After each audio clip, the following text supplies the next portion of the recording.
think of when I mention the LGBT community? You probably think lesbian, gay, bisexual, and transgender, because that's what the name is. Turns out there's so much more than what's just in the name though. There's actually 46 different terms to describe sexual orientation. After spending time on social media, I've decided to conduct some research on the origins of the community. Being able to understand what the community is and how it's become so accepted by society is something I find really interesting.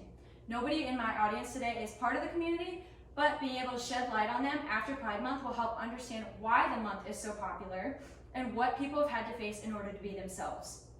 Today I'll be talking about the origins of the community, what it looks like today, and what people have had to face. Let's start off with how they started, because they have a really rich history in fighting for rights.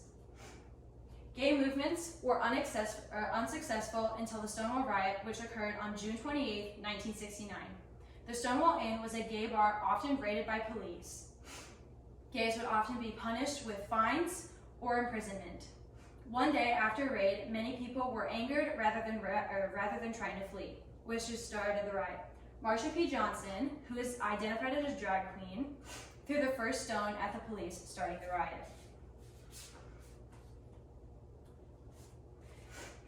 As a result of the Stonewall Riot, many people came together to start protesting, and Gilbert Baker became a prominent figure in protesting.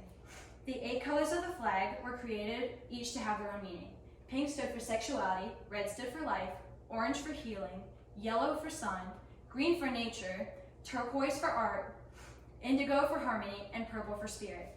In 1978, Gilbert Baker hand-dyed each color, but hot pink had to be dropped because it couldn't be mass-produced, and turquoise was dropped because he wanted to make it in even 6 stripes to when he would decorate the street posts. Gilbert Baker was a gay activist who wrote a biography called Rainbow Warrior, My Life in Color, that was published in 2019.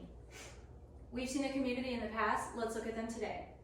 The military went back and forth between accepting transgender people, but other organizations like Boy Scouts had become more accepting. The military ban for transgender people had been lifted in 2016 until 2018, where Donald Trump put restrictions back in place. In 2021, though, Joe Biden signed an executive order to overturn the order. In 2015, after the court case, Boy Scouts allowed transgender leaders to be gay and, transgender, and allowed transgender boys to be accepted, finally catching up with Girl Scouts. Gay marriage had also become legal in 2015 after a Supreme Court case. Massachusetts held the first legal marriage in 2004, but it was still federally not recognized. It wasn't until the Obergefell versus Hodges case that same-sex marriage had become legalized. Before the case, 70% of states and the District of Columbia recognized same-sex marriage, but 13 states still had a ban on it. Obergefell sued because he couldn't put his last name on his husband's death certificate. He argued that it was a violation of the 14th Amendment and the Equal Protection Clause. Conversion therapy, while not as popular, it's still around, unfortunately.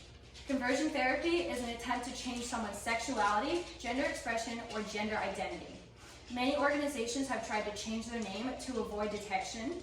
Since 2010, 10 states have put a protection of this practice into place.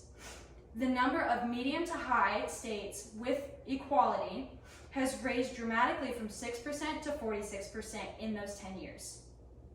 Although most continue to fight for these rights, there are still people that will discriminate. Discrimination is still popular no matter how much improvement we continue to make in society. There are still people not accepting of sexualities that may be because of religion. Christianity is the largest faith in the US, and the Bible states that only male and female relationships are accepted. So, in turn, any other relationship will result in them going to hell or being someone they are not supposed to be.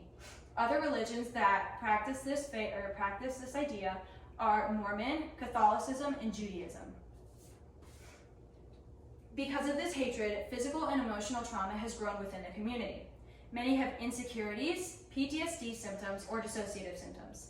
Leah Keating, the writer of Journal of Trauma, wrote the LGBTQ plus base discrimination in 2000, describing this information. LGBT students also show antisocial behaviors like drugs and alcohol, vandalism, and dropping out have also become more prevalent. Darlene Hunter, an assistant professor at the University of Houston, Clear Lake, has written Under Attack in 2006 stating this information. A great example of this hatred is in 2016 where the Orlando Pulse, which is a gay nightclub, got shot up by Omar Mateen, killing 49 and wounding 53. Within this speech, I've talked about the history of the community, starting with the Stonewall Riot, leading to much more activism and an official flag. I've also talked about transgender equality and gay marriage becoming legal. With all that being said, there always will be discrimination from religion, leading to many physical and mental issues in the community. Looking back at the question I asked in the beginning, now I hope you can see why it has become so important for the community to be so accepted by society and why the month is so unpopular or so important to them.